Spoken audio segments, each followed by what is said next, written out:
నమస్తే, welcome to reflection news. అణు ఆయుధం అంటే భారీ విస్ఫోటనాన్ని సృష్టించగల ఒక ఆయుధం. ఈ విస్ఫోటనం వల్ల పెద్ద మొత్తంలో శక్తి విడుదలయ్యి భారీ విధ్వంసాన్ని సృష్టిస్తుంది. నిజానికి భారీ విస్ఫోటనాన్ని సృష్టించడానికి రెండు మార్గాలున్నాయి. మొదటిది అణు కేంద్రాన్ని బద్దలు కొట్టి శక్తిని పుట్టించడం.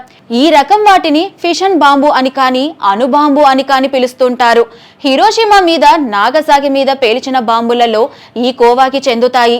రెండవది రెండు అణు కేంద్రాలను సంధించి శక్తిని పుట్టించడం.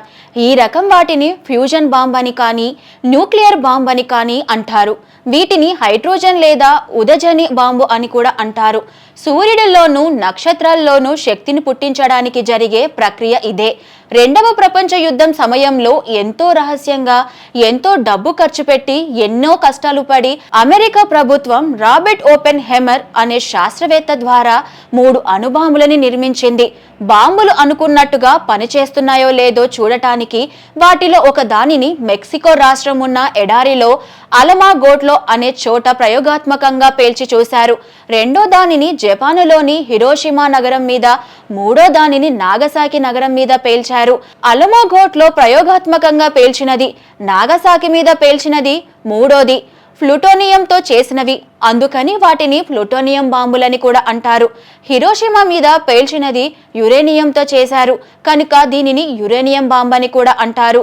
ఈ 2 రకాల బాంబులు తయారీలోనూ నిర్మాణంలోనూ మౌలికమైన తేడాలున్నాయి. యురేనియంతో చేసిన బాంబు నిర్మాణంలో ఉన్న కొన్ని సాధక బాధకాలని చూద్దాం. యురేనియంలో 2 రకాలు ఉన్నాయి. బరువు యురేనియం లేదా U-238, తేలిక యురేనియం లేదా U-235. ప్రకృతిలో ఈ 2 కలిసి దొరుకుతాయి. బరువు యురేనియం సమృద్ధిగా దొరుకుతుంది కానీ బాంబుల నిర్మాణానికి పనికిరాదు. తేలిక యురేనియం చాలా అరుదు కానీ బాంబులు చేయాలంటే ఈ తేలిక యురేనియంలో కలవాలి. కొండరాళ్లలో దాగున్న పిసరంత బంగారం కోసం కొండంతా తవ్వి గుండ్లు చేసి ఆ గుండ్లలోని నీళ్లలో పోసి గాలించి అందులో నుంచి బంగారం నలుసుని ఏరుకున్నట్లే బరువు యురేనియం నుండి తేలిక యురేనియంని విడతీయాలి. రాళ్లలో నుంచి బంగారపు నలుసులని ఏరటమే తేలిక. ఈ 2 రకాల యురేనియంలో నుండి తేలిక యురేనియం విడదీయటం చాలా శ్రమతో కూడిన పని. తేలిక యురేనియంని మొదట విడదీసిన ఘనత ఎర్నెస్ట్ లారెన్స్ అనే వ్యక్తికి దక్కింది. లారెన్స్ ఏం చేశాడంటే ఈ 2 రకాల యురేనియంని కలిసి ఉన్న ఖనిజాన్ని గుండు చేసి దాన్ని వేడి చేసి దాని బాష్పంగా మార్చి ఆ బాష్పాన్ని ఒక త్వరణిలో పెట్టి ఆ త్వరణి చుట్టూ బలమైన అయస్కాంత క్షేత్రంగా సృష్టించాడు. ఈ అయస్కాంత క్షేత్రంలో జోరుగా ప్రయాణం చేస్తున్న తేలిక యురేనియం యొక్క మార్గం ఒక పక్కకి వంగిపోతుంది. బరువుగా ఉన్న యురేనియం తిన్నగా వెళ్ళిపోతుంది. ఈ పద్ధతి ఉపయోగించి కష్టపడి ఒక బాంబుకి సరిపడా తేలిక యురేనియంని విడదీశాడాయన. ఆ బాంబు హిరోషిమా మీద పడింది. మరి యురేనియం బాంబు నిర్మించడం ఎలా? ఇప్పుడు తెలుసుకుందాం. నిజానికి యురేనియం బాంబుని తయారు చేయడం పెద్ద కష్టమేమీ కాదు. కల్తీ లేని 2 తేలిక యురేనియంలు ముద్దలు తీసుకొని వాటిని ఒకదానితో మరొకటి జోరుగా ఢీకొనేటట్లు చెయ్యాలి. అంతే. ఒకే ఒక విషయం గుర్తుపెట్టుకోవాలి. అవి ఢీకొన్న తరువాత అతుకుపోయిన ముద్ద మొత్తం గరిమ యురేనియం యొక్క కీలక గరిమ అని మించాలి. అంతే. ఇక్కడ వివరాలు అన్ని అరటిపండు ఒలిచినట్టు చెబుతూ పోతే అది భౌతిక శాస్త్రంలో పాఠమైపోతుంది. బాంబు పేలేలోగా మీకు నిద్ర వచ్చేస్తుంది కనుక టూకీగా చెప్పుకుందాం. హిరోషిమా మీద పేలిన బాంబు చెయ్యటానికి 100 పౌండ్లు స్వచ్ఛమైన తేలిక యురేనియంని వాడారట. కనుక 100 పౌండ్లు స్వచ్ఛమైన తేలిక యురేనియం ఒకరికి ఇచ్చి వారికి ఫిరంగి లాంటి పరికరం ఇస్తే బాంబు తయారు. ఫిరంగిలో సగం యురేనియం ముద్దని మొదట మిగిలిన సగాన్ని పెట్టి గురి తప్పకుండా 2 ముద్దలని ఢీకొట్టిస్తే అది పేలుతుంది. ఇక్కడ కీలకమైనది కష్టమైనది ఏంటంటే యురేనియంని శుద్ధి చేసి విడతీయటం. సహజ సిద్ధంగా గనులలో దొరికే యురేనియం ఖనిజంలో 1000 పాలు తేలిక యురేనియం ఉంటుంది. 100కి 100 పాలు తేలిక యురేనియం ఉండేటట్లు దీనిని పరిపూర్ణంగా శుద్ధి చేయాలి. రెండవ ప్రపంచ యుద్ధంలో అమెరికా వారు ఒక 7 శ్రమించి 100 పౌండ్లు శుద్ధి తేలిక యురేనియంని కూడగట్టగలిగారు. యుద్ధం అయిపోయిన తర్వాత ఉష్ణ విసరణం అనే పద్ధతి ఉపయోగించి టెఫ్లాన్తో వడపోసి శుద్ధి చేసే ప్రక్రియ కనుక్కున్నారు.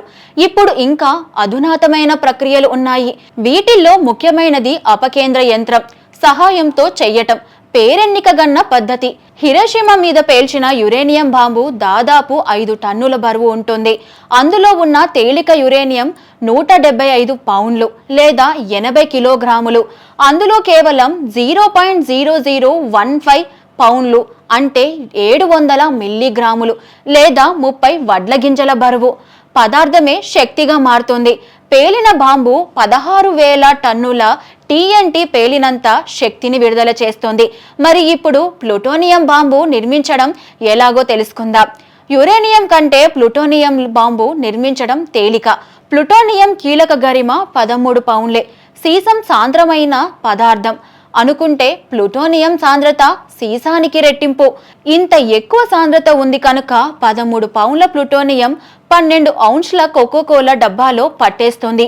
ఈ 13 పౌండ్ల ప్లూటోనియంలో ఉన్న ప్రతి అణువు పేలిపోతే 100 కిలో టన్నుల TNT పేలినంత శక్తి విడుదల అవుతుంది.